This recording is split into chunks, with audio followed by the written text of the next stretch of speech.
சனி வக்ரப்பலன் 2024 கும்பராசியில் ஆட்சி பெற்றிருக்கக்கூடிய சனீஸ்வர பகவான் ஜூன் 29 முதல் நவம்பர் மாதம் 15ஆம் தேதி வரை சுமார் 140 நாட்கள் வக்ரகதியில் இருக்கிறார். இந்த சனீஸ்வர பகவான் 2023ஆம் ஆண்டு சனி பகவான் வக்ரமாகும் போது மகர ராசி அவிட்ட நட்சத்திரத்திற்கு பயிற்சியானதுனால மகர ராசிக்கு உண்டான பலன்களையும் கொடுத்தார்.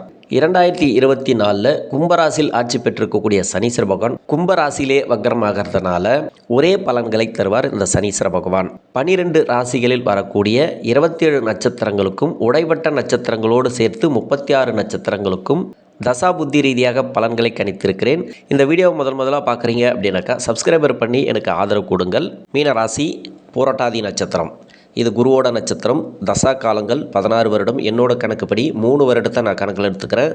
உங்கள் சுய ஜாதகத்தில் என்ன தசா புத்தி இருப்பு இருக்கோ அதை நீங்கள் கணக்கில் வச்சுங்க. 3 வயசு வரைக்கும் குரு தசை நடப்பில் வந்தால் பிறகு 19 வருடங்கள் சனி தசை. 3 + 19 22. 22 வயசு வரைக்கும் சனி தசை நடப்பில் வரும். படிக்கக்கூடிய காலங்களில் சனி தசை நடக்கக்கூடிய நபர்கள் இந்த புரட்டாதி நட்சத்திரக்காரர்கள். விரையாதிபதி விரயத்தில் ஆட்சி பெற்று வக்ரமாகிறார். சனி வக்கர காலங்களில் மன அழுத்தங்கள் கொடுக்கும், மன சார்ந்த பாதிப்புகளை கொடுக்கும். படிப்பில் எந்தவித தடையும் இல்லை. இது வரைக்கும் தடையாக இருந்த படிப்பு கூட தொடர்றதுக்கான வாய்ப்பு இருக்குது. படிப்பில் நிறைய கஷ்டங்களை இப்போ அனுபவிச்சிருப்பீங்க. விரயத்தில் விரையாதிபதி ஆட்சி பெற்று அமரும் காலகட்டத்தில் இருந்து நிறைய செலவினங்கள் படிப்பு சார்ந்து நேர செலவுகள், படிப்பில் சரியாக கவனம் இல்லாமல் இது மாதிரியான பாதிப்புகளெல்லாம் நீங்கள் பார்த்துருப்பீங்க. இந்த சனி பகவான் வக்கர காலங்கள் இந்த நேரங்களில் பெருசாக உங்களுக்கு டிஸ்டர்ப் பண்ணாது. 22 வயசுக்கு மேலே 39 வயசு வரைக்கும் புதன் தசை. மீன ராசிக்கும் மீன லக்னத்துக்கும் ஆகாத தசை புதன் தசை. இந்த புதன் தசை காலங்களில் முதல் சுற்று சனி 7 சனி காலங்களில் சனி பகவான் நிறைய கஷ்டங்களை கொடுத்துருக்கும். இது வரைக்கும் படிப்பு சார்ந்து மேல் படிப்பு படிக்க முடியாமல் படிப்பில் ஒரு சில தடைகளை கண்டிப்பாக கொடுத்துருக்கும். அந்த தடைகள் இப்போ இருக்காது. 12ஆம் இடத்துல சனீஸ்வர பகவான் வக்ரமாகிறதுனால 7 சனியில் இருந்த பாதிப்புகள் இப்போ இருக்காது. மேல் படிப்புக்காக வெளிநாடு போகணுன்னு முயற்சி பண்ணிங்கனாக்கா அந்த முயற்சிகளுக்கு வெற்றி கொடுக்கும்.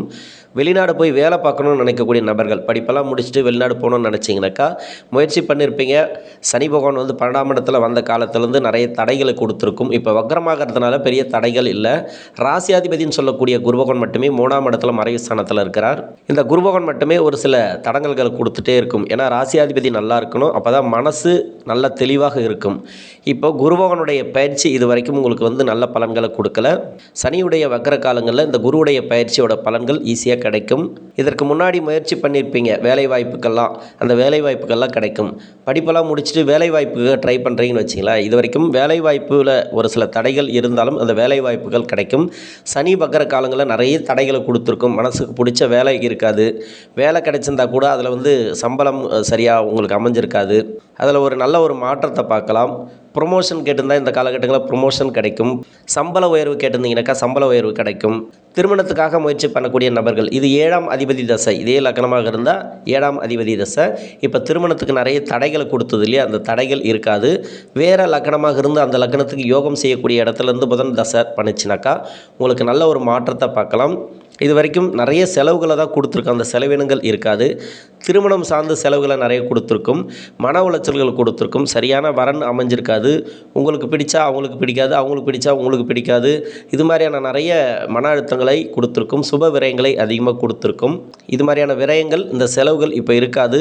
மன அழுத்தத்திலேருந்து வெளியே வருவீங்க. மன சார்ந்த பிரச்சனைகள் வெளியே வருவீங்க.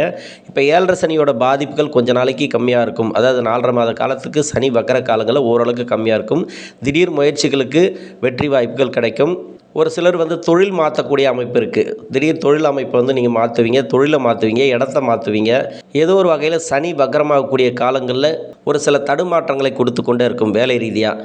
குறிப்பாக பெண்களுக்கு பார்த்தீங்கன்னாக்கா 7 சனி ஆரம்பித்த காலத்துலேருந்து நிறைய உங்களுக்கு மனக்குழப்பங்கள், வீட்டில் பிரச்சனை, வேலை செய்யக்கூடிய இடங்களில் நிறைய நெருக்கடிகள், வேலை சார்ந்த நெருக்கடிகள், வேலை அழுத்தங்கள் இந்த சனி வக்ர காலங்களில் இருக்காது. இருந்தாலும் நீங்கள் எடுக்கக்கூடிய முடிவுகள் கொஞ்சம் தெளிவாக இருக்கணும். அப்படின்னாக்கா ஒரு சில பேர் வேலை மாற்றணும்னு நினைப்பீங்க, இடத்த மாற்றணும்னு நினைப்பீங்க. அதெல்லாம் இந்த காலகட்டங்களில் வேண்டாம்.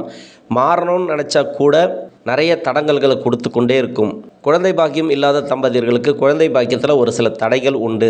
ஏன்னா ராசியாதிபதினு சொல்லக்கூடிய குரு பகவான் 3ஆம் இடத்துல மறைகிறதும் சனி பகவான் வக்ரமாகி இருக்கக்கூடிய காலங்களில் ஒரு சில தடைகள் உண்டு குழந்தை பாக்கியத்துக்கு.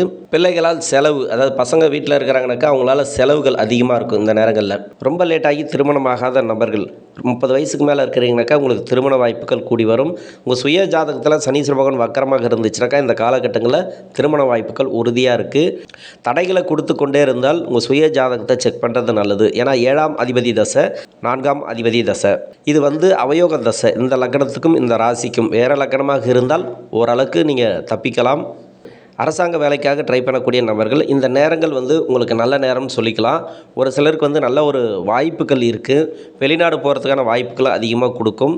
வேலை அமையாத நபர்களுக்கும் வேலை வாய்ப்புகள் இந்த நேரங்களை கொடுக்கும். ஒரு கடன் பிரச்சனை இருந்துச்சுனாக்கா அந்த கடன் பிரச்சனை இந்த காலகட்டங்களில் தீர்வுக்கு வரும். ஒரு சில பேருக்கு நோய் நொடி பிரச்சனைகள் கொடுத்துருக்கு இல்லையா, அதெல்லாம் இந்த காலகட்டங்களில் ஒரு நல்ல ஒரு மாற்றத்தை பார்க்கலாம். 39 வயசுக்கு மேலே 46 வயசு வரைக்கும் கேது தசை நடக்கக்கூடிய நபர்கள் உங்கள் ஜென்ம ராசிக்கு 7ஆம் இடத்துல இருக்குது. வீடு கொடுத்த கிரகம் புத பகவான். புதன் தசைக்கு என்ன மாதிரியான பலன்களை சொல்லணும் அந்த பலன்களை எடுத்துக்கலாம். பொதுவாகவே பார்த்தீங்கன்னாக்கா கேது தசை அப்படிங்கிறது உங்கள் சுய ஜாதகத்தில் எங்கே இருக்கோ அந்த வீட்டதிபதியோட பலன்களை பொறுத்து தான் இருக்கும். 12ஆம் இடத்துல வக்கரமாகக்கூடிய சனீஸ்வர பகவான் இந்த கேது தசையில் இருக்கக்கூடிய நபர்களுக்கு உங்கள் சுய ஜாதகத்தில் சனியோட வீட்டில் இருந்தோ இல்லை சனியோட தொடர்பில் இருந்தோ தசை பண்ணிச்சுனாக்கா இந்த காலகட்டங்களில் கொஞ்சம் கவனமாக இருக்கணும். கடன் பிரச்சனை ஒரு சில பேருக்கு வரும். நோய் நொடி சம்மந்தப்பட்ட பிரச்சனைகள் ஒரு சில பேருக்கு வரும். உடல்நிலை இந்த நேரங்களை பார்த்துக்கணும். இது செகண்ட் ரவுண்டு சனி தான், பொங்கு சனி தான். அதனால் நீங்கள் பயப்பட தேவையில்லை. பெருசாக நல்ல ஒரு பொருளாதார வளர்ச்சியை கண்டிப்பாக கொடுத்துரும். சனியுடைய நட்பு கிரக வீட்டிலேருந்து தசை பண்ணிச்சுனாக்கா உங்களுக்கு சிறப்பான யோகத்தை இந்த காலகட்டங்களில் கொடுத்துரும். சனியுடைய பகை கிரக வீட்டிலேருந்து தசை பண்ணிச்சுனாக்கா கொஞ்சம் கவனம் தேவை. இருந்தாலும் பெருசாக பாதிப்புகள் இல்லை இந்த செகண்ட் ரவுண்டு சனியில் இந்த கேது தசையில் இருக்கக்கூடிய நபர்களுக்கு. 46 வயசுக்கு மேலே 66 வயசு வரைக்கும் சுக்கிரதசை அப்படிங்கிறது இந்த லக்னத்துக்கும் இந்த ராசிக்கும் ஆகாத தசை. அடுத்தடுத்து வரக்கூடிய தசைகள் பார்த்தீங்கன்னாக்கா மீனராசியில் இருக்கக்கூடிய புரட்டாதி நட்சத்திரக்காரர்களுக்கு அவயோக தசைகளாக வருது. அதனால தான் மீனராசியில் இருக்கக்கூடிய நபர்கள் நிறைய கஷ்டப்படுறீங்க. இப்போ புதன் தசை அப்படிங்கிறது அவயோக தசை தான். உங்கள் லக்னத்துக்கு இதே லக்னமாக இருந்தால் அதே கேது ஓரளவுக்கு பரவாயில்ல. இப்போ சுக்கிர பகவான் பார்த்தீங்கன்னாக்கா இந்த லக்னத்துக்கு வரக்கூடாத தசை. உங்கள் சுய ஜாதகத்தில் சுப ஆதிபத்தியம் பெற்று இருந்தால் செகண்ட் ரவுண்டு சனி மிகப்பெரிய யோகத்தை கொடுக்கும். அதாவது சனி வக்கர காலங்களில் வீடு வாசல் வண்டி வாகன சேர்க்கை ஒரு சில பேருக்கு கொடுக்கும். உடல்நிலை பாதிப்பில் இருந்து வெளியே வருவீங்க. மருத்துவம் ட்ரீட்மெண்ட் எடுத்துருந்தீங்கனாக்கா இந்த காலகட்டங்களில் விடுதலையாக வெளியே வருவீங்க. செலவுகள் கொஞ்சம் கம்மியாகவும் கொடுத்தாலும் சுப விரயங்களை தான் அதிகமாக கொடுப்பார். ஏன்னா லாபஸ்தானத்துக்கு குருவுடைய பார்வை இருக்கின்றதுனால தொழில் வளர்ச்சியை ஒரு சில பேருக்கு கொடுக்கும். 7ஆம் இடத்துக்கு குருவுடைய பார்வை இருக்குன்றதுனால கணவன் மனைவிக்குள்ளே இருந்து வந்த கருத்து வேறுபாடுகள், குடும்பத்தில் இருந்து வந்த குழப்பங்கள், திருமண ரீதியாக பாதிப்புகள் இருந்துச்சுனாக்கா இந்த காலகட்டங்களில் நல்ல ஒரு மாற்றத்தை பார்க்கலாம். சுக்கிரதசைங்கிறது அவயோக தசையாக இருந்தாலும் செகண்ட் ரவுண்டு சனி பெருசாக உங்களுக்கு பாதிப்புகளை கொடுக்காது. வேறு லக்னமாக இருந்தாலும் சரி, இந்த லக்னமாக இருந்தாலும் சரி, இந்த லக்னத்துக்கு கொஞ்சம் நிதானமாக இருக்கணும்.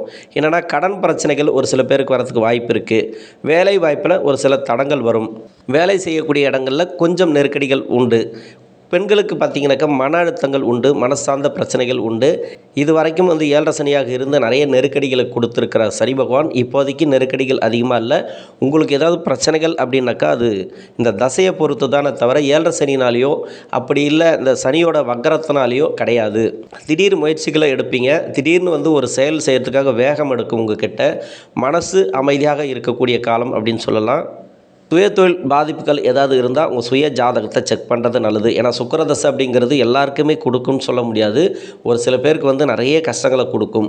ஏன்னா இந்த ராசிக்காரர்களுக்கு வேறு லக்னமாக இருந்தால் ஓரளவுக்கு நல்லாயிருக்கும். இதே லக்னமாக இருந்தால் நிறைய கஷ்டங்களை கொடுத்துருக்கும்.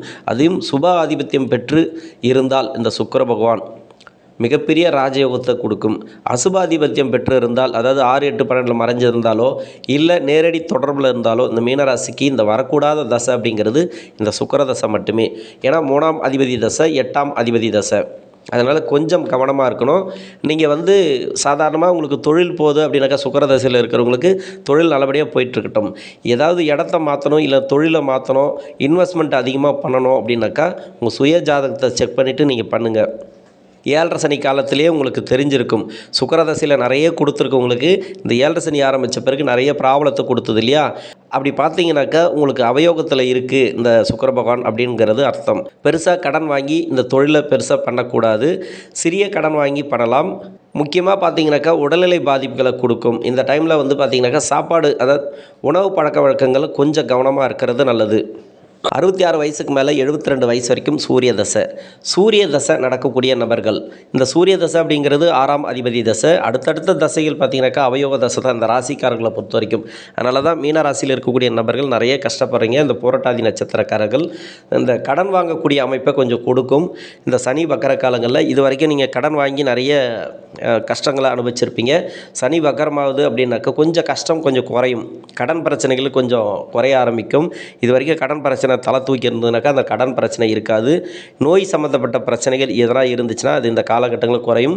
குடும்பத்தில் நிறைய குழப்பங்கள் இருந்து இல்லையா, அந்த குழப்பங்கள் இனி இருக்காது. இந்த 4.5 மாத காலத்துக்கு இந்த 7 சனி ஆரம்பித்த பிறகு சூரிய தசையில் இருக்கக்கூடிய நபர்களுக்கு ஓரளவுக்கு விடுதலையை பார்க்கலாம். 72 வயசுக்கு மேலே 82 வயசு வரைக்கும் சந்திர தசை. 82 வயசுக்கு மேலே 89 வயசு வரைக்கும் செவ்வாய் தசை.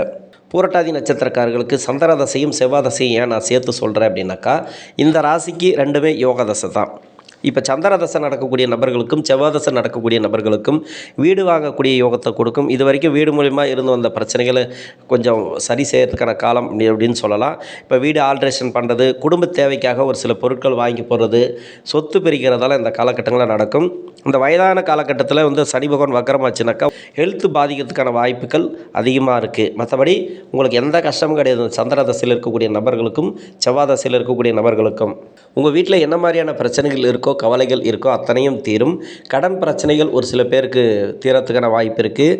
சொத்து ரீதியான எதனா கேஸ் இருந்ததுனாக்கா அதில் வந்து விடுதலை வெளியே வருவீங்க. ரொம்ப நாளாக சுப விசேஷங்கள் நடக்கலை, வீட்டில் எந்த ஒரு சுப விசேஷம் நடக்கலைன்னாக்கா இந்த நேரங்களில் சுப விசேஷங்கள் நடக்கும். வீட்டில் வந்து திருமண யோகத்தை ஒரு சில பேருக்கு கொடுக்கும், செவ்வாய் தசையில் இருக்கக்கூடிய நபர்களுக்கும். ஏன்னா 5ஆம் அதிபதினு சொல்லக்கூடிய சந்திர தசையில் வந்து உங்களுக்கு சிறப்பான யோகத்தை கொடுக்கும். 12ஆம் இடத்துல வக்கரமாகக்கூடிய சனீஸ்வர பகவான் இந்த புரட்டாதி நட்சத்திரக்காரர்களுக்கு தசாபுத்தி ரீதியாக நல்ல ஒரு மாற்றங்களையும் பொருளாதார வளர்ச்சியை கொடுப்பார். நன்றி.